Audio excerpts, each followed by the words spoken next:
Já, þá klukkan orðin 8 á miðvikudegi og þá eru sagðar fréttir hér á Samstöðinni. Hjá mér Sigurður Magnús og María Lilja, verið velkomin.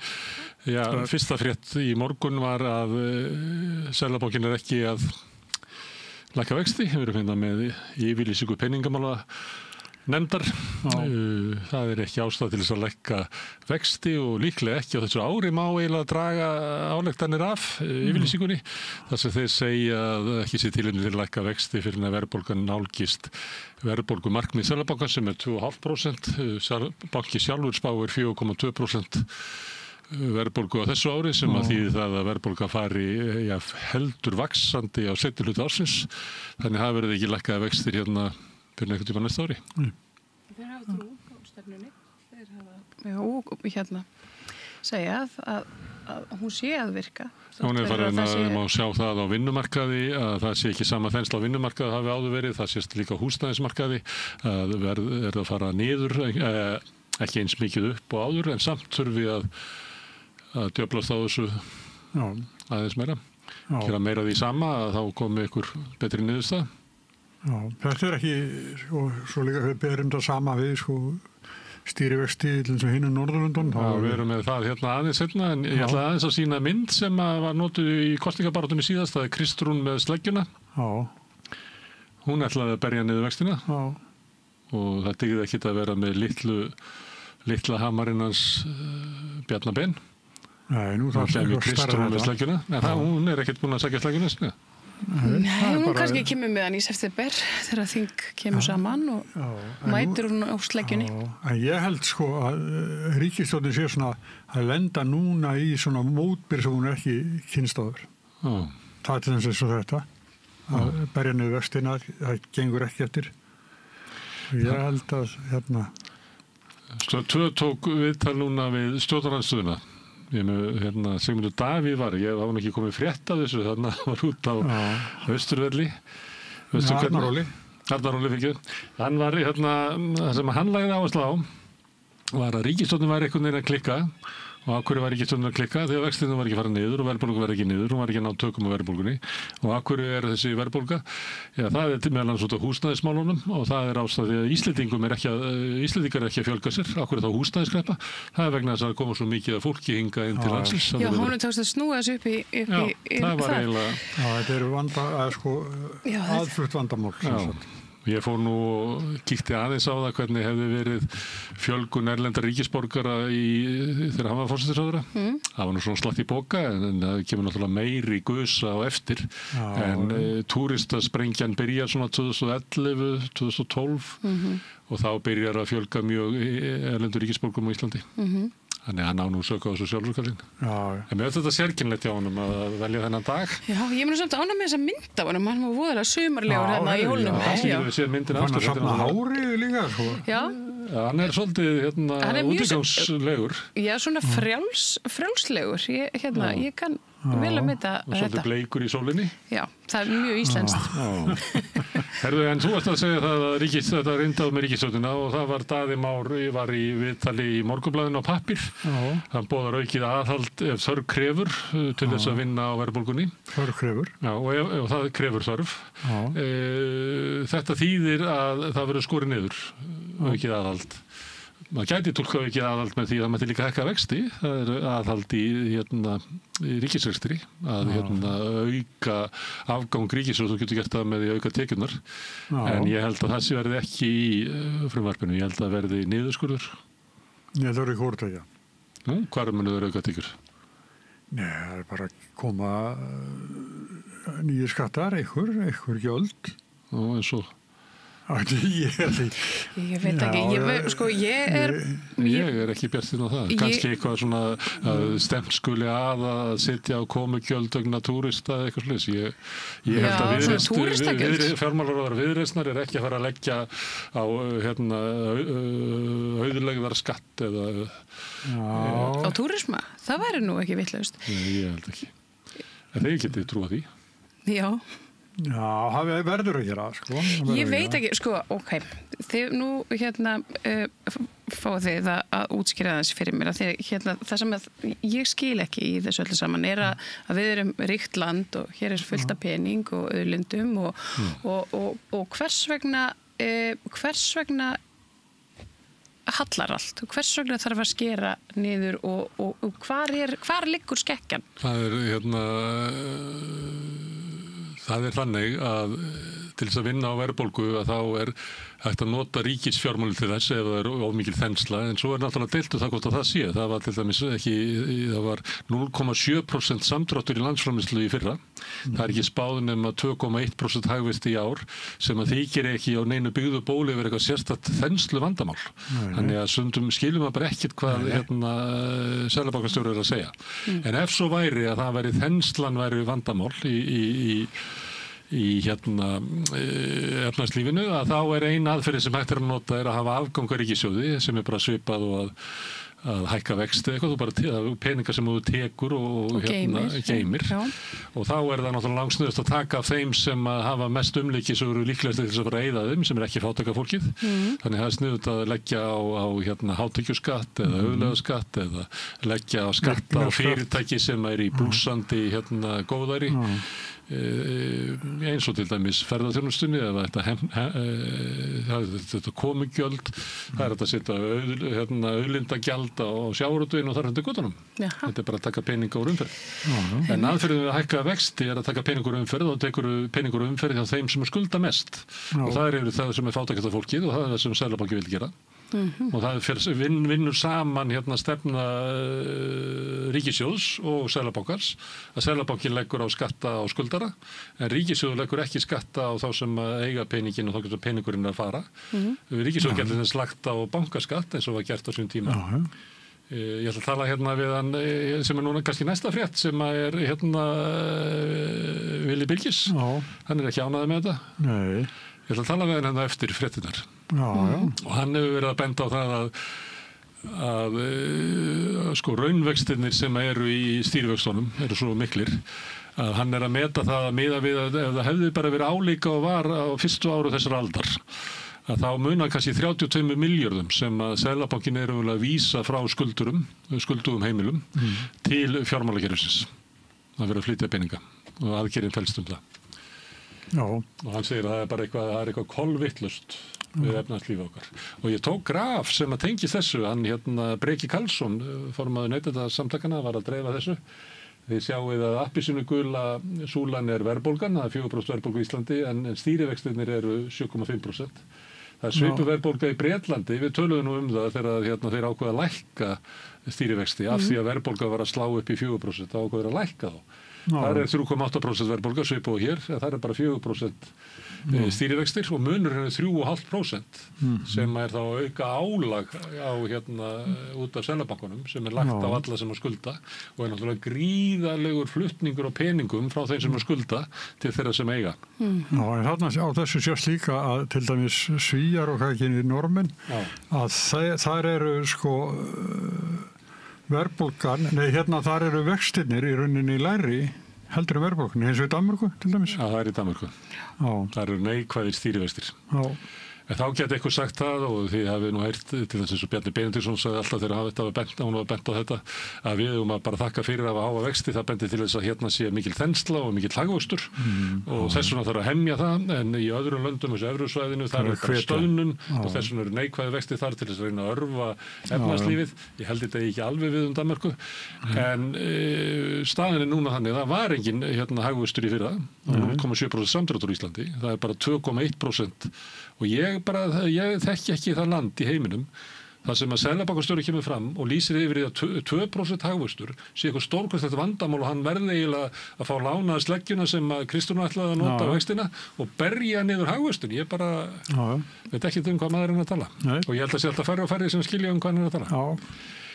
Herðu, frétt úr Djefaf. Þetta forstjóri Prís Greta María Gretarsdóttir sem vann áður í Krónunni. Hún í hluti af þessu tangarsókn Jóns Ásgeirsson á matvörumarkaðinn hún að kvarta yfir því að litli kallinn á matvörumarkaði, að þessu vera svína honum, að stóru aðilarnir, Krónan og Bónus hafi svona svínbeikt í heildsalana til að láta sig alltaf fá besta verðið. Þetta náttúrulega kerfi sem Jón Ásgeir bjó til og svolítið fyndið að sé starfsmaður hans sem kvarta yfir þessu. Nú flækist það fyrir honum sjálfum. Já, en ég ákvað að hafa þess að frétta því við vorum að tala í gær aðgerðir danskra stjórnvalda og sænskra stjórnvalda vegna okus á matvörumarkaði. Já. Þarna einn aðilega að benda á svona augljóst samráð og svolítið svindl. Það sem verið að reyna að halda aftur af samkeppni. Mér finnst íslensk stjórnvöld mætti alveg gera eitthvað í þessu. Já, við líka. Ég held að það séu flestir sammála því. Já. Við eigum ekki skilið eins og þetta sko. Þetta bara of töff. Já, en akkur ríkisstjórnin á að beita sér í þessu? Já. Ekki? Jú. Herðu. Neytendamálaráðherrann, það Hanna Katrín. Já, það mjög sorgleg og eiginlega mjög undarleg frétt á RÚV sem að ég hef ekki séð koma annars staðar. Við vorum með reyndar, þetta mynd sem að við tók, en það var nú til önnur mynd af fréttinni, en ég veit ekki. En ég var ekki búin að finna fréttina, en hún var reyndar komin inn, en allir nei. Það er 11 ára barn sem að dó úr malaríu á barnaspítalunum. Já. Þetta... Malaría hlýtur að mjög fátíð hérna.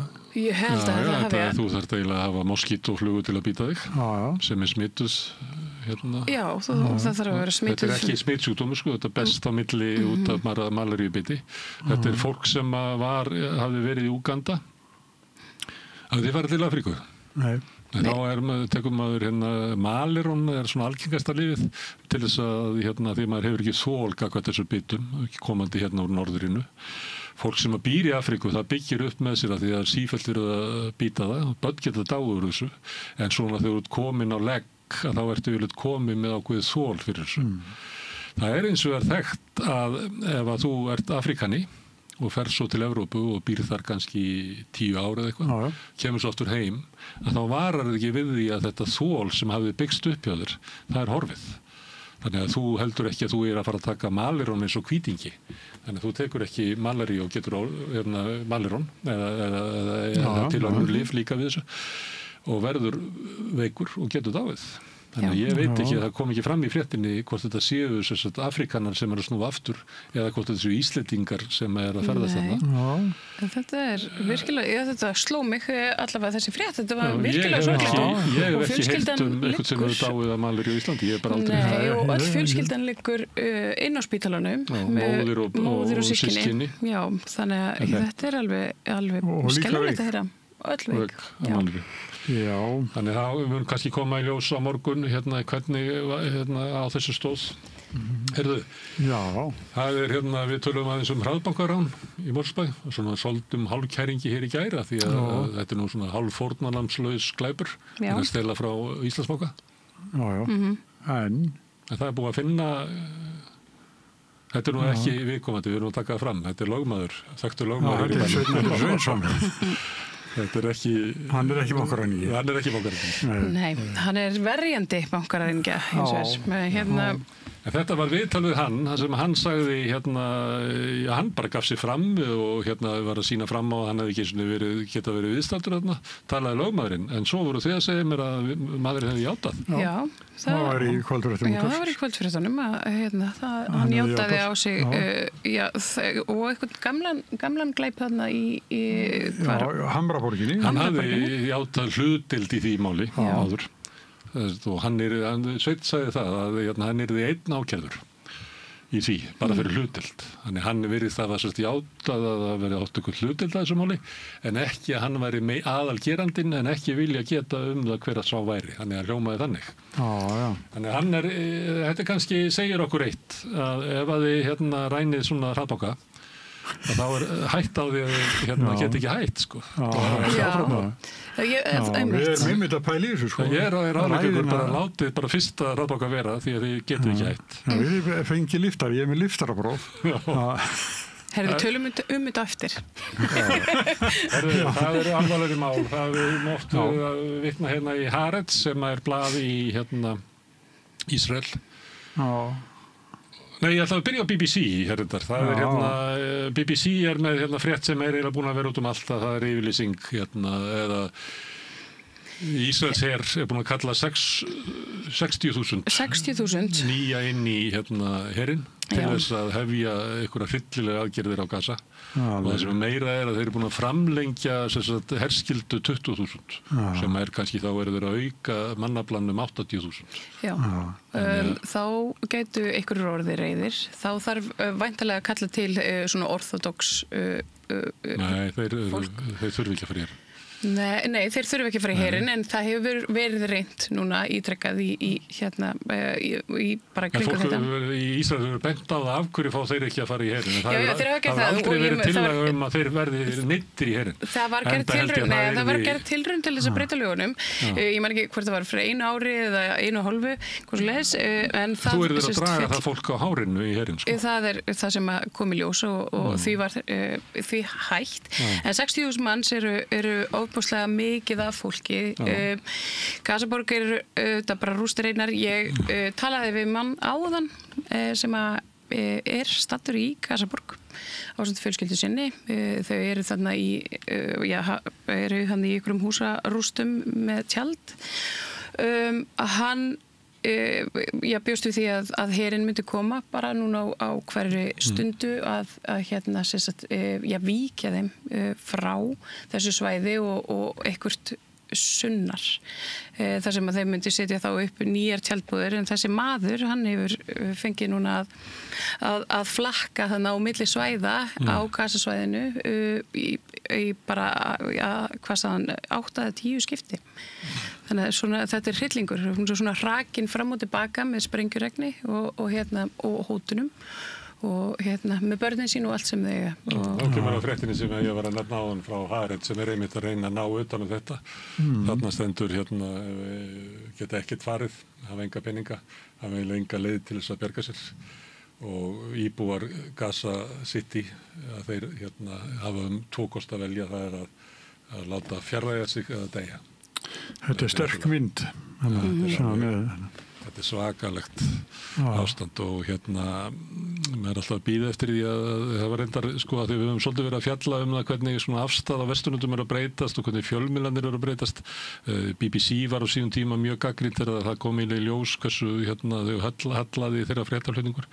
Það var frétt sem var núna á RÚV sem var með öll áherslan á hvað árið þetta hefði haft á börn, á 40.000 börn sem hefði mist annað eða báða foreldra sína og að fullyrðingar frá hjálparstofnunum að þetta væri tráma sem myndi fylgja öllum þessu börnum langa tíma. Þannig að mér finnst svona RÚV vera að leita einhverju leið til þess að geta fjallað þetta mál frá sjónarhólið þolenda þjóðarmálsins en ekki alltaf með rödd þeirra sem er að fremja þjóðarmálið.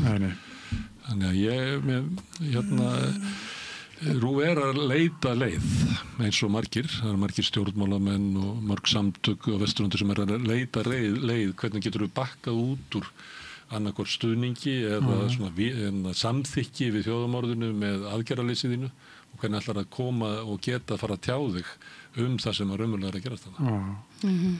Við sem frá því að það hefði komið friðartillaga sem Hamas hefði samþykkt.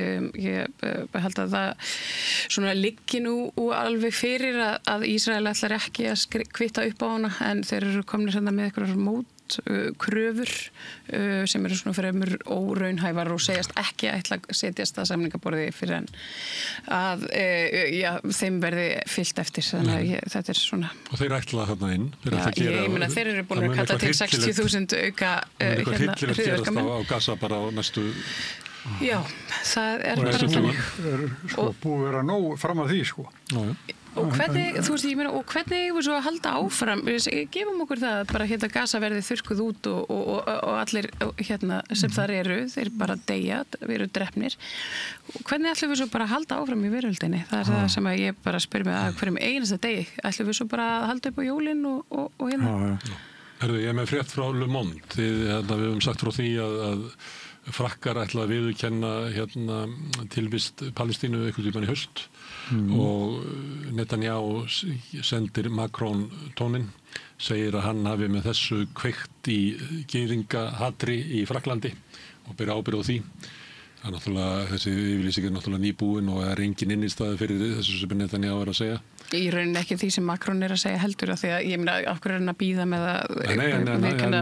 Fréttin það, viðbrögð Netanyahu við það að Frakkar alltaf viðurkenna sjálfstæði Palestínu. En Netanyahu að segja með þessari ákvörðun sé hann að kveikja í gyðingahatri í Frakklandi sem að náttúrulega þung saga gyðingahaturs í Frakklandi, það þannig.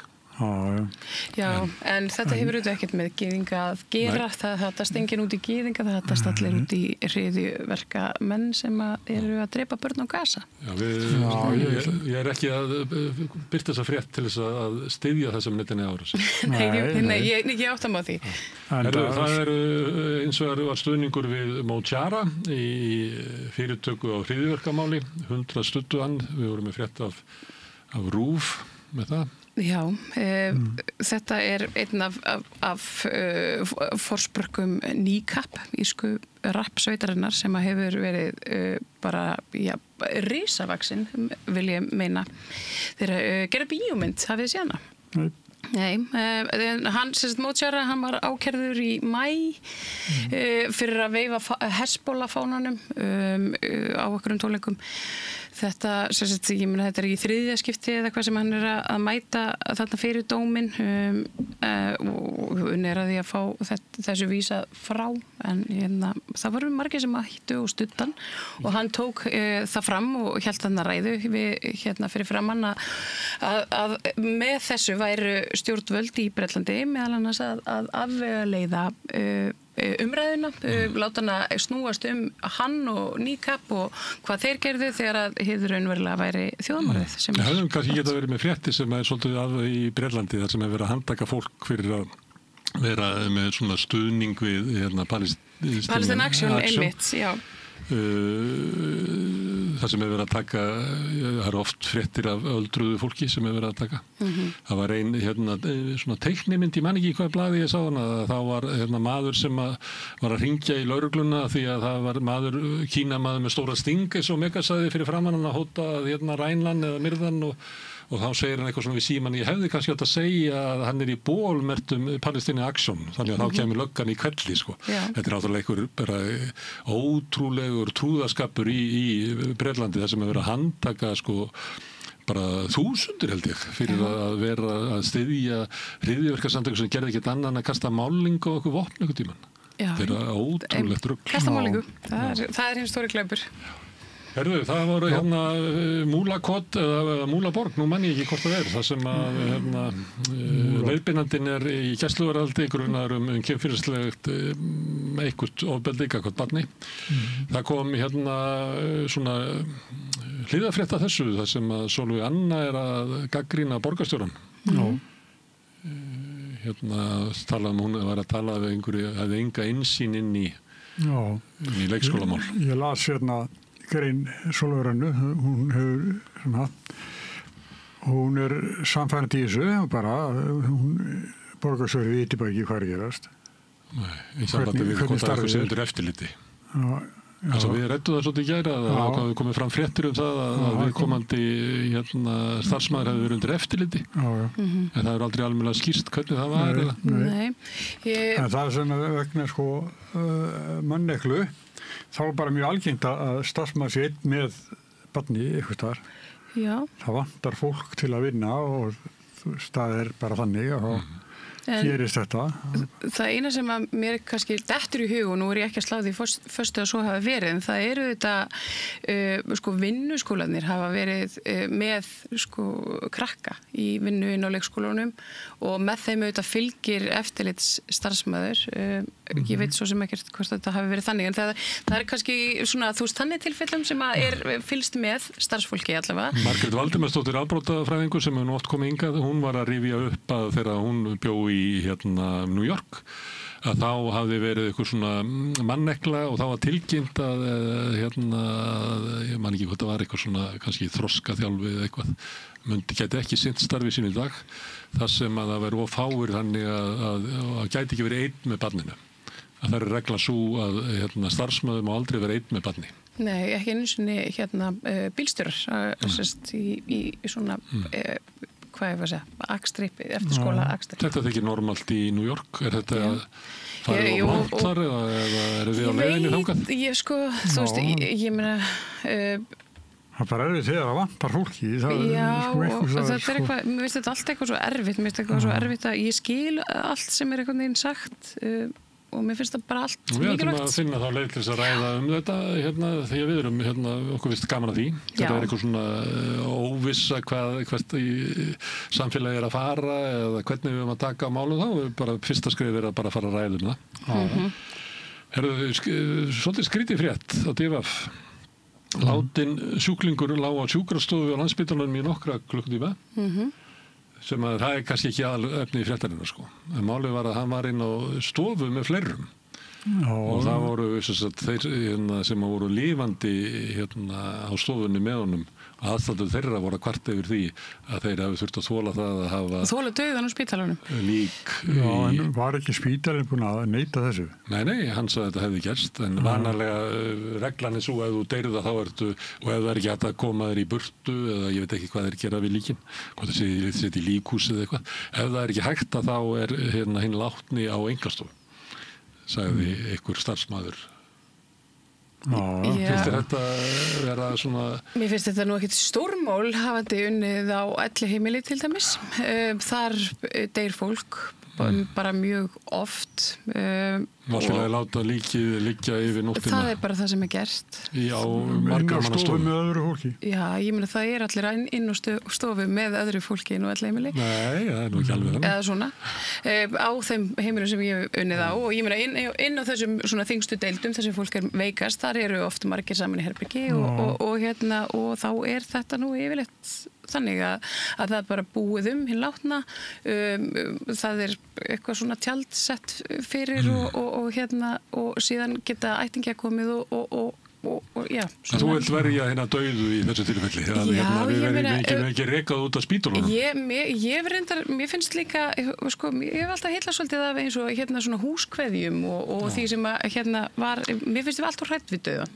Það var þannig að það var líkvaka eða ég veit ekki, er það ekki kallað líkvaka á íslensku? Jú. Það sem að líkið er uppi kannski á borðstofuborðinu yfir nótt og það er svona lett að kveðja viðkomandi. Fyrir mörgum árum síðan var ég að rukka fyrir frjálst framtak sem seinna varð fróði og byrtingur og þá var farið landið og rukka og ég bankaði þar og spil bara Jón Jónsson við, þá sagði hún, já hann er þetta inni og komdu og fer með minni stofan, þá lá maður bara líka á borðstofuborðinu.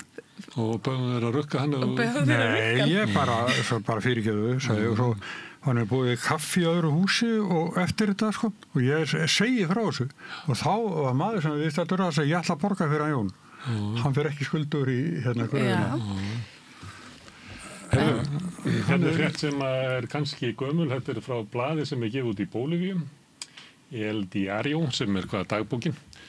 Þetta voru kosningar í Bólivíu sem eru sögulegar. Þar hafði verið Socialist Craving sem hafði verið við völd síðan 2005 og ef þið sjáið þarna kökuritið þarna uppi að bláa örþunna súlan sem nær 3% að það er fyrirverandi valdaflokkurinn í Draghi Trun. Þessa flokks sem við kannski þekki best sem flokkur Evo Morales sem var forsetana lengi en þurfti síðan að víkja og Luis Arce tók við á honum og það var deilur þeirra á milli og þessi flokkur leystist eiginlega upp í deilum og er eiginlega búin að stimpla sig út úr bólivískum kosningum að fá síðuna aftur að þeir flokkar sem eru stæðstir rauði og græni og blái og appelsínuguli það eru svona sikkur megin langstættu flokkarnir sem eru með svona hvoru sig svona nála 30% fylgi. Þetta eru hvoru ekki hægri flokkar. Gula súlan sem er þriðja stærst, þetta er svona sósíaldemókratískur flokkur. Og það eru fulltrúar tveggja hægri flokkar sem munu glíma það hver verði forseti í Bólivíu. Já, það skal taka fram að Morales var sakaður að misnota stúlku og gera nólita og var kærður fyrir Þannig það er svona ýmsar ástæður fyrir því. Það er kannski ekki sósíalismin endilega sem að gera hann óvinsalega. Nei. En það verður kannski líka að hafa í huga að það er ekki óalgengt að stjórnmálafólk í Suður Ameríku sé kært. Það er eins og til dæmis Trump vill kæra núna Obama og fleira, þetta er svolítið að færist tengið svona populísku stjórnmálum en það á helst að láta þá líta út sem þú tókst við af sem stórkostlega glæpaminn. Ég tók frá Alþjóðabankanum eins og ég þetta er landsframleiðsla mann í Bólívíu og þið sjáið á tímum Morales það var mikill vöxtur. Síðan fellur þarna niður, það eftir í COVID-tímanum. Bólívía er náttúrulega miklu fátækara land heldur en nágrannalöndin eins og Argentína og Chile. Þetta er mikið bændasamfélag, mikill fjöldi indjána eða frumbyggja sem eru þarna og setja sín mörk á stjórnmáli. Herðu, það er annað mál sem er svolítið sérstætt sem að tekið heilbrigðiskerfinu. Það er vanræksla staðfest en niðurfelling málsins líka. Þetta er mál, ég veit ekki hvað þið munið eftir þessu. Þetta er svo sagt konan sem er á myndinni þarna á bakvið. Þetta er ekkillinn. Nei, þetta er pappinnar. Pappinnar fyrir sem að var útskrifuð og deyr bara örfáum klukkutímum eftir hún útskrifuð. Já, 42 ára gömul, Eygló Svava Kristjánsdóttir. Þetta var mjög sorglegt og það þykir svona það liggur eiginlega fyrir að læknirinn sýndi af sér mikið gáleysi þegar hann útskrifaði hana með þau einkenni sem að hún hafði á þessum tíma. Hún fór heim og dó. Það voru hjúkrunarfræðingar sem gáfu vitnisburðum að læknirinn hefði meira segja staðið í vegi fyrir því að úr henni yrði tekið blóð og skoðað og fleira en þrátt fyrir þetta þá er þetta látið niðurfalla sem það mjög sláandi fyrir hennar fólk. Pappinnar hefur staðið í ströngu við að halda þessu máli gangandi.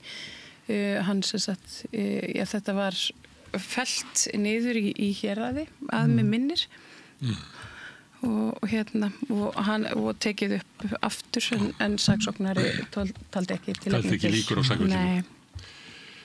Herðu, það er frétta stjórnarskrár á vefnum sem að ég veit ekki hvað margir nota sem fréttavef en þarna eru fréttir sem eru síðan í öllum öðrum fjölmiðlum. Þetta er utanríkisráðherrafund Norðurlandana. Þetta er eiginlega Norðurlandaráð og það er svona orðið hefð að bjóða einhverjum öðrum með. Ég tók þessa frétt, þetta er kannski ekkert merkilegt, þetta er bara kannski dagvist svona ráðherra að hitta saman og spjalla. En að því við erum svolítið búin að vera að tala um svona herrvæðinguna, að það byrja að tala um ESB sem hernaðarbandalag, nú er Norðurlandaráð líka orðið svona eins og hernaðarbandalag. Það er eiginlega bara, utanríkisráðherra má ekki fara að hitta einhvern hóp að þess að þessi... Það er allir í þessu sem sagt. Það hefur ekki tekið eftir þessu? Jú. Norðurlandaráð, Economist skrifaði alltaf Norðurlandaráð einu svona ári til að hæðast að því, þóttu verið svona fyndin félagskapur af því að það væri ekki neitt, sko. Það var bara svona námsmannaskipti og svona hugulegheit. Og síðan held ég að reynda að koma í ljós að kannski væri sniðugt að hafa meira af utanríkisstefnunni þannig. En Norðurlandaráð alveg komið á fullt í að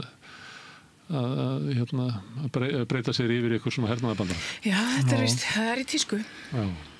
Herðu, það er RÚV frétt líkur á fundi Pútins og Zelenskí minka. Ég ræddi við Hilmar Þór Hilmarsson í gær og við vorum eiginlega að komast að þessu niðurstöðu að áhrifin að þessu fundi í Washington væri stórlega ofmetin.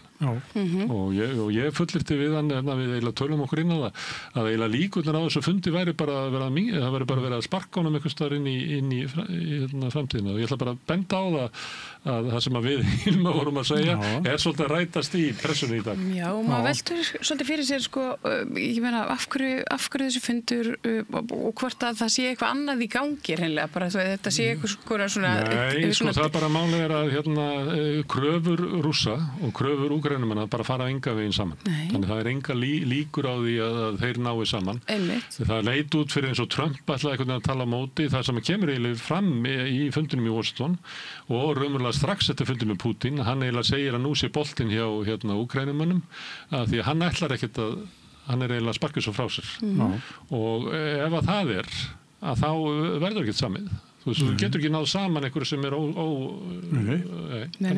alveg, sko, eins langt á milli og hugsa skilur. Og allt þetta tala að við sem skrefin fríð og eitthvað svona, þetta bara, ég veit ekki fyrir hvað þetta Því miður.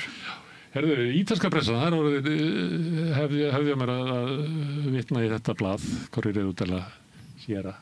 Þetta eiga svo gott myndast að Putin, hann alltaf svo fylgdur hjá þeim. Herðu, en þarna verið að segja, svipað og við vorum að segja að Lavrov, utanríkisráðherra Rússlands, segir að það verður ekkert samið einhverja friðargæslu liða inn í Úkraínu á þess að við samþykkja það. Og svo kemur þetta líka fram í fyrirsögninni að þeir eru að sækja á í Donbass.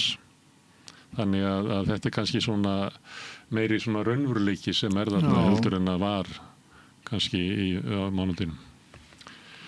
Herðu, við vorum hérna með á sínum tíma svolítið svona eins og Trump-hornið. Hérna kemur, ég veist ekki að það verið til, The Art Newspaper, það til. En þessi frétt var eiginlega út allt. Sko, málið að Trump rosalega ósáttur við Smithsonian-safnið. Af því að það gera allt og draga þrælahaldi í Bandaríkjunum allt og dökkum litum, segir hann. Já, það þarf ekki að vera dramatísera þetta neitt. Ég get svara, hann að segja þetta. Róið og það koma allir umsjónarmenn safnsins og allir sagnfræðingar í Bandaríkjunum og segja bara því miður herra Trump þá getum við ekki stillt þrælahaldin upp sem einhverju svona jákvæðu í bandarískri sögu. Trump, hann núna en þetta áhugavert fyrir þær sakir að hann duglegur að höggva svona í hina ýmsu minnihlutahópa og sjá hversu langt hann kemst. Skildi þó ekki vera hann sé með þessu að ráðast hreinlega svörtu fólki í Bandaríkjunum bara svona í svolítið bara með látum. Ég vissum að einhver í hans herbúðum væri til að segja það að svartir hefðu haft það bara mjög gott í þrælahaldinu. Það hefðu haft það miklu betra heldur en ef við hefðum skilað eftir án leiðsagnar. Það er bara þannig hópur. Og þá veldur maður fyrir sér einmitt hvort að það sá hópur næst. Við rættum það nú þegar hann var að segja þjóðarleiðinu á Washington DC, hvort það verði ekki af því að þar eru íbúarnir í miklu meiri hluta svartir. Akkurat. Herðu, komið heim það vísir konur með örorkulífeyri líklegri til að vera þolendur ofbeldis. Já, hvers vegna? Það er vegna þess að ofbeldi oft magnast eftir því sem að valdahlutullin eru verri. Þetta er komið fram til dæmis í sambandi við MeToo að fatlaðar konur hafi orðið fyrir meira ofbeldi. Þetta er komið fram sem að er frétt svona sem að hangir alltaf við yfirborðið en næri ekki alveg fram sem eru ofbeldi gagnvart öldruðum. Það getur ekki eftir þessu. Hún kemur oft fram að það sé inn á stofnunum og víðar og svo náttúrulega á heimahúsum og það er náttúrulega bara morðmál í gangi núna sem tengist þessu. En mér finnst þetta áhugavert að því að þessi frétt hún að svo samfélagi sé ekki alveg tilbúið undir hann að fara að horfast í augu við þetta. Nei, en þetta eru þetta í þessar rannsókn ég svona rendi hratt yfir þessa skýrslu segi og það sem kemur fram er þetta bara hinn ýmsu tengsl, félagsleg tengsl, ég meina það eru konur sem eru og búa við fátækt eða svona hafa minna, það er enda á örorku upp úr 50 þær eiga og félagslegar aðstæður barnana þeirra og það er svona ýmislegt annað sem að einhvern veginn svona þetta er svona keðjuverkun og ég meina maður veit það svo sem alveg en þannig er þetta staðfest og þá er bara spurning hvað ætla ég meina velferðarráðherra til dæmis að gera í þessu heilbrigðis kanna kvennaheilsu, kanna hvaða áhrif ofbeldi gegn konum hefur á heilsu þeirra og örorku. Þannig það getur líka snúið við, að ofbeldi getur leitt til örorku. Jú, eins og örorka getur líka leitt til ofbeldi. Þetta er eitthvað sem ég meina það er bara, við þurfum að ræða þetta betur. Það er nú framhaldsfrétt úr Guardian, það eru fleiri sveitafélög sem eru að hugsa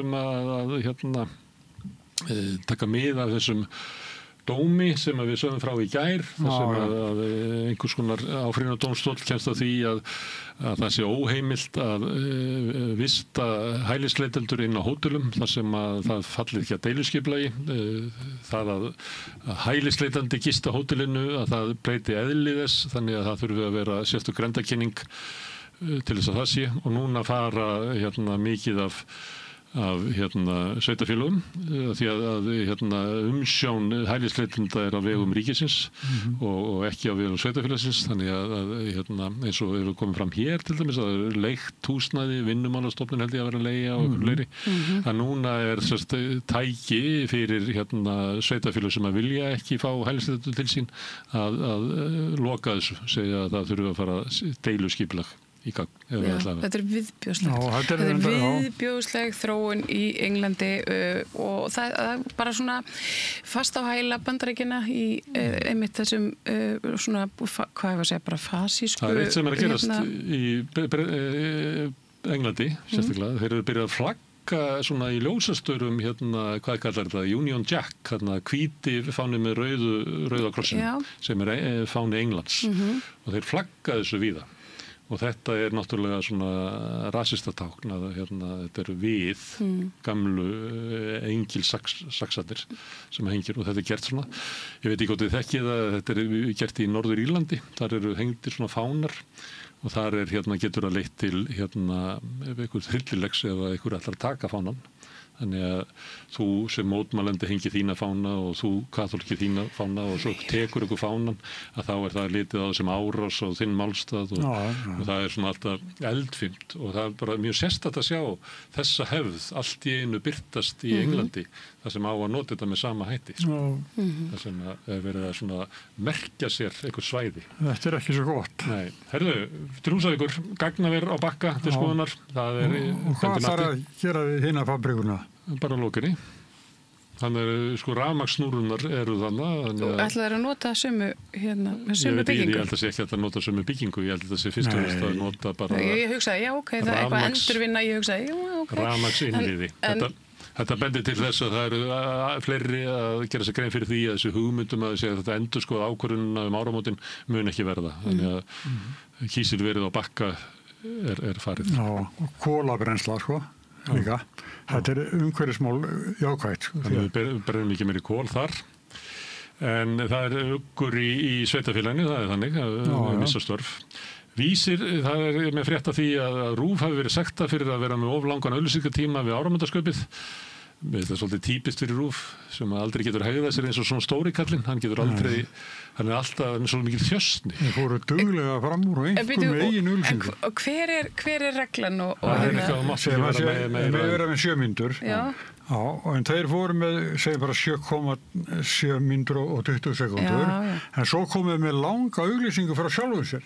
Og fóru upp í 9,5. Þannig að ríkissjónvarpið fyrir að auglýsa sjálft sig. Það er svolítið svona ríkaveitlisa. Viðskiptablaðið kom út í dag. Sem erum að horfa á sjónvarpið, þetta auglýsingapakkarnir sé ekki á langi. Viðskiptablaðið kom út í dag og við vorum að segja frá því í gær. Við tókum forstjórann sem var með 40 milljónir á mánuð og okkur fannst það merkileg frétt. Það sem að Viðskiptablaðið keyrir á, það er launaskrið á meðal hins opinbera. Viðskiptablaðið er bara þannig blað að þeir til að vera ekkert vandamál á það forstjóri sem er 40 milljónir, en þeir eru alltaf að fylgjast með að ríkið sé ekki eða miklu. Já. Sem á náttúrulega halda eitthvað aftur á sér, ríkið. Ég er bara að benda á Viðskiptablaðið. Ég veit hvað það segja. Já, þeir telja bara sé ekkert vandamál í græðginni enga geira megin. Það er verið að benda á að Morgunblaðið er í svona herferð út af menntamálum en Sjálfstæðisflokkur tekur líka þátt í því og bæjarstjórinn í Kópavogi hann ætlar að sitja á samræmt próf og það er alltaf frétt það sem að segja þessi algjört áhugaleysi, stefnuleysi og sinnuleysi í menntakerfinu böndin okkar. Einmitt, af því að það þarf að hvað? En það kemur aldrei það kemur einhvern veginn það sem ég saknaði þessu samtali og það er ástæður þess að þau eru þeirra skoðunar að Ég kannski safnaði saman nokkru fréttum skólakerfið sem er runnað frá Viðskiptablaðinu og Morgunblaðinu og við kannski tökum bara tíma til þess að ræða það. Ég ætla að enda með tveimur fréttum, það eru kosningar og Eurovision verða sama kvöldi, sveitarstjórn kosningar og Eurovision verða saman. Þannig að það verður, ég held þetta að gerst einhvern veginn áður. Já, ég bara gott ef ekki bara síðast. Já, ég held það. Svo er það frétt sem að Maskína gerir könnun hvort að fólk vilji frekar segja pulsa en pilsa. Og hvort haldið það sé? Hvað segir þið? Pulsa. Er þið pulsufólk? Já, erum pulsufólk.